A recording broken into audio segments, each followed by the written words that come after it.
In this video, we'll continue our discussion of self-determination and focus on the topic of autonomy. Now, if you recall, great education, we believe, creates momentum toward establishing a young person's life with the qualities of self-determination. Now, the word self-determination, when we use it as an adjective, we use it to describe a teenager or a young adult, or of course, even an adult, who, through this great education of creating momentum, has the attitudes and the habits and the skills and the drive to grow in order to realize his or her potential toward becoming who he or she can become and how he or she might contribute to the betterment of others. So self-determination, as I've mentioned in the past, has three components: competency, which we've covered a few times. That is a result of one's personal history of various successes and achievements and effort, which support a very healthy sense of self-worth and a sense of confidence. So when you face life, you have the confidence, I can do this, I can move forward in this. Secondly is autonomy, which I will discuss today. And lastly, or thirdly, is relatedness. Now, this term self-determination I've borrowed from the studies and research in the field called self-determination. It's one of the fields in psychology, and it's led by two scholars, Edward Deci, a professor of psychology, and the Goen professor at the social sciences at the University of Rochester. He's also the director of its human motivation program. So he's well known in psychology for his theories on intrinsic and extrinsic motivation and basic psychological needs.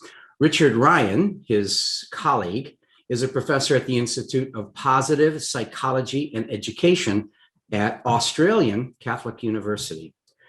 Now, their theory is not only a synthesis of modern research concerning motivation, growth, and development, although their handbook and much of their work synthesizes all of the research over maybe the last 50 to 80 years, but it also builds on the classical view of human development, as they write in their opening paragraph in the Handbook of Self-Determination. In the classical Aristotelian view of human development, people are assumed to possess an active tendency towards psychological growth and development.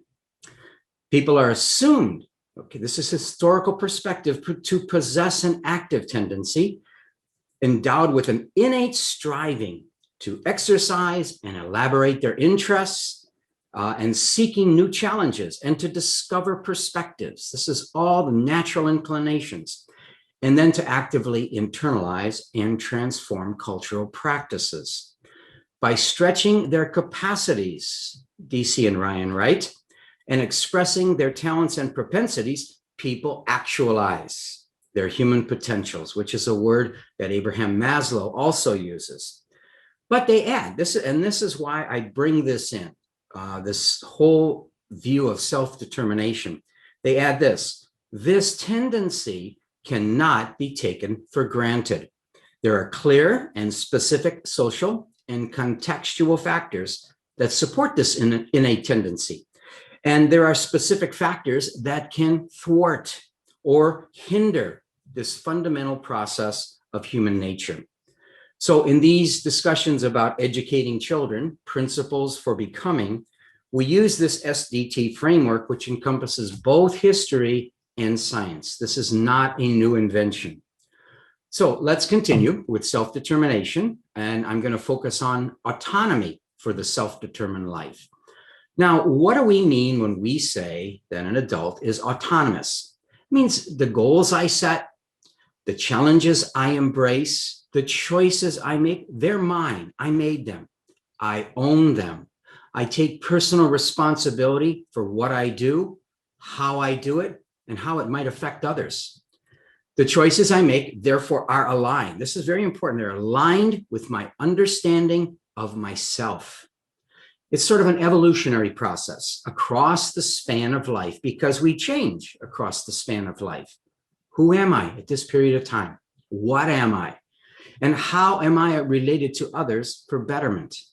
In my choices, I understand the responsibilities to myself to become what I can become and my responsibilities to others.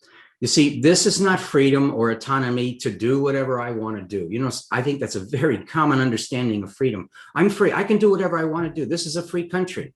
Well, that's not the kind of autonomy that leads to an individual fulfilling their personal potential, nor their impact on others.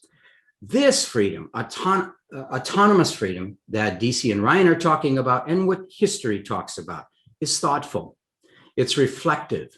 It's built on critical thinking, whereby I derive choices that are best, now, of course, at any given point in time for me and for others. In other words, what a young man deems important when he's 18 is going to change when he's 28, and it'll change again when he's 38, and so on into the future. But they make choices that are the best for me at this point in time and the people that I'm around.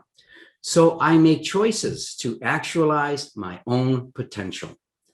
Now, this kind of autonomy knows how to choose what is best for itself despite external pressures, distinguishing between short-term gratification, which dissipates quickly, and long-term gratification required for achieving long-term self-realizing goals.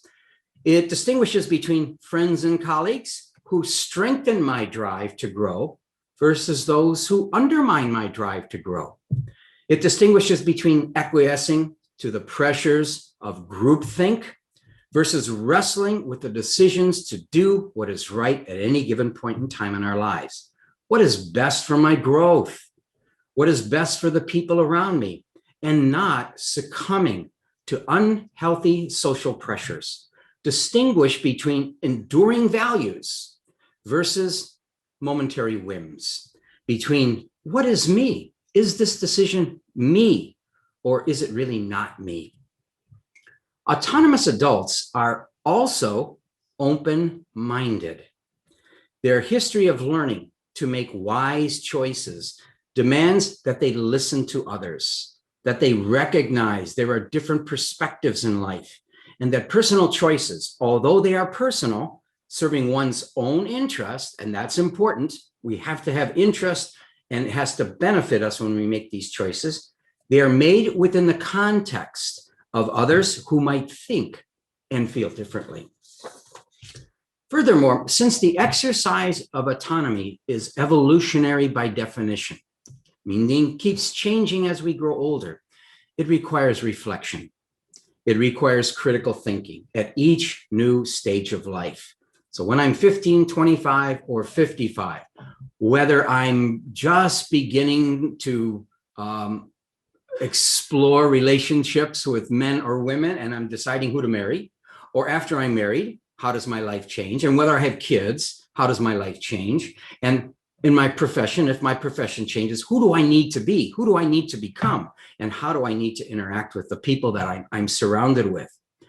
And this is also why you'll remember a couple weeks ago, Helene and I decided to include the video on the creative problem-solving process, because creative problem-solving is kind of at the core of this. You're rediscovering, reimagining again in your life what you can be at any given setting.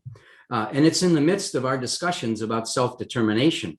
As a growing, thriving, becoming human being, I am also a creative individual, because I'm continually reimagining who I am and what I can be. That's sort of the pathway to fulfillment in our lives. My thought process, advancement. It's positive and it's productive. In her book, The Creative Brain, The Science of Genius, Nancy Andreessen, who's an American neuroscientist and neurophysicist who currently owns the Andrew H. Woods Chair of Psychiatry at the University of Iowa, and she's also a medical doctor, coined the phrase, every man's creativity, or every woman's creativity. And what she meant by that is, by nature, we're creative. I think Helene used the example of being creative with dinner, being creative how to work with your children at different times, being creative at how you keep your house. Everything has the element where I can think about it in a new way and create it in a new way.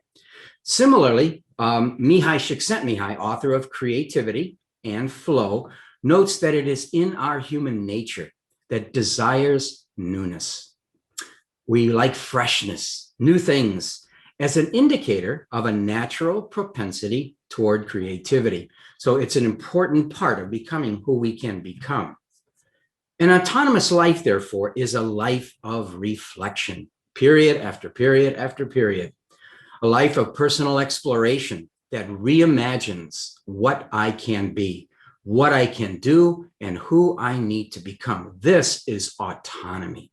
This is a gateway to a richer and fuller life as the periods of my life move forward. I may be successful professionally, interpersonally, personally. People are creative because they reimagine themselves. This also is freedom and autonomy. They're discovering new aspects of who they really are and are then taking initiative to become. Creative thinking incorporates learned skills. And this is why, again, Elaine and I decided to have that video on the creative problem solving, because we practice this all the time. And we believe, and not just we, but those who have been sort of the founders of the creative problem solving process truly believe these are skills to varying degrees every human being can learn and prosper from. That kind of gives you a general understanding of what we mean by autonomy. In the next video, I will go through the key factors of how to create that adult position of autonomy, beginning early on, again, about at the time of reasoning, ages 5, 6, or 7, all the way through the early teen years. And we'll continue that in the next video. Thank you.